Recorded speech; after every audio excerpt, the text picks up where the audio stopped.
Who are some horror directors whose name alone would automatically sell you on a film? You ain't gotta know who's in it, you don't even need to know the plot, cause as soon as you see their name attached to it, it's an automatic must-see. Now there's a few directors from the past whose name carried weight then that I think would still carry weight now, like the zombie king himself, George A. Romero, father of Freddy and Ghostface, Wes Craven, John Carpenter, who thankfully is still with us today, but is pretty much retired from directing films. At this point, he's just producing and composing music. But I guarantee you, if there was a John Carpenter horror movie in 2025, automatic seats filled. And you can't forget about the king of Italian horror, Dario Argento. But what directors currently have the juice? Off top, easily, going with James Wan. The man gave us the Insidious franchise and pretty much the entire Conjuring universe, so yeah bro, you good in my book. Robert Eggers, another name that people automatically trust. We're talking The Lighthouse, The Witch, non-horror movies like The Northman. The man is so good that when people found out that he was directing the Nosferatu remake, there was no concerns at all. And then he proved himself when that movie came out because it was a banger. Zach Cregger, with only 2 horror movies under his belt, has officially gained the trust of every horror fan out there. I mean, when your only 2 movies are Barbarian and Weapons, you don't really got much else to prove, bro. Mike Flanagan, be for real. Bro, you ain't gotta go down a list of what this man has created. All you gotta say is Hill House. That's it.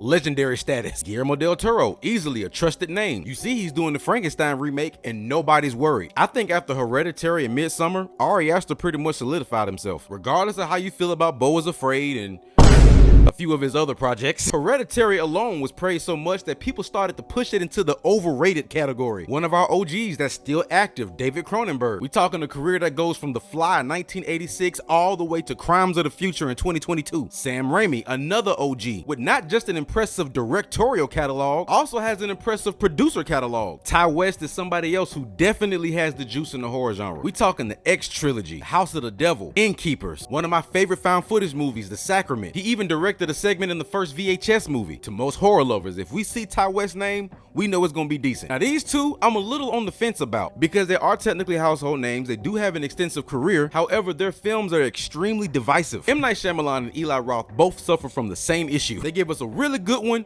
and then a really trash one like right afterwards. But then you got directors like Ryan Coogler, who only has 1 horror movie under his belt, but when the first horror movie that you ever made is Sinners, all I'm saying is if Ryan Coogler was to direct another horror movie, I highly doubt anybody would second guess him. But the horror director whose name holds the most weight out of anybody currently, easily Jordan Peele. Regardless of how you feel about his films, your opinion is your opinion, but at the end of the day, the man has been monumental. But all right, y'all, those are some horror movie directors whose names I believe hold so much weight that they will guarantee seats. Y'all hit me up in the comments and tell me who are some of your favorite horror directors.